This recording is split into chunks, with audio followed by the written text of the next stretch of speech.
எந்த ஒரு சூழ்நிலையிலும் வந்து பார்த்திங்கன்னா சிம்மம் கனெக்ட் ஆகிட்ட பிறகு அவங்க மோஸ்ட்லி வந்து விட்டு கொடுக்க மாட்டாங்க. அந்த ஒரு கேப்பபிலிட்டி வந்து சிம்மம் கொடுக்கும். எல்லாமே வந்து உங்களுடைய கண்ட்ரோல்குள்ளே அந்த சிம்மம்ன்ற ஒரு பர்சன் கூட கண்ட்ரோல்குள்ளே இருக்கிற வரைக்கும் தான். நீங்கள் அவங்க கண்ட்ரோலை விட்டு வெளியே போயிட்டாங்க அப்படின்னா வந்து சிம்மம் வந்து அதெல்லாம் கொடுக்க வாய்ப்பே கிடையாது. மேக்ஸிமம் அந்த ரிலேஷன்ஷிப் வந்து பிரேக்கப் பண்ணவும் தயங்க மாட்டாங்க. அந்த மாதிரியான ஒரு கேப்பபிலிட்டி தான் வந்து பார்த்திங்கன்னா சிம்மம். ஓகே, இந்த சிம்மத்துக்கு காதல் வருமானு கேட்டால் நிறைய காதல் வரும். மோர் தென் ஒன் லவ் கூட வரும். பட் ஒரு ஒரு நீடித்த காதல் தான். அதாவது வந்து ஒரு சிம்ம ராசி குழந்தையை பொறுத்த வரைக்கும் ஆரம்ப காலத்தில் நீங்கள் எப்படி வளர்க்குறீங்களோ கடைசி வரைக்கும் அந்த குழந்தை அப்படியே தாங்க இருக்கும். நீங்கள் நல்ல குணநலத்தோடு வளர்த்துருக்கீங்க அப்படின்னா நிச்சயமாக கடைசி வரைக்கும் நல்ல குணநலங்கள் அந்த குழந்தைகிட்ட அப்படியே தான் இருக்கும்.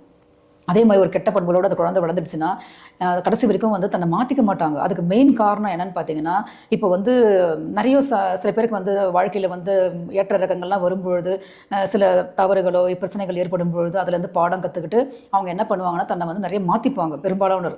பட் சிம்மம் பொறுத்த வரைக்கும் என்னென்னா, நான் கரெக்ட், நான் பண்ணுறது தான் கரெக்ட் அப்படின்ற மாதிரி தன்னை வந்து எந்த ஒரு நிலையிலே வந்து மேக்ஸிமம் சேஞ்ச் பண்ணிக்க மாட்டாங்க. இதுதான் ஒரு பெரிய ட்ரா.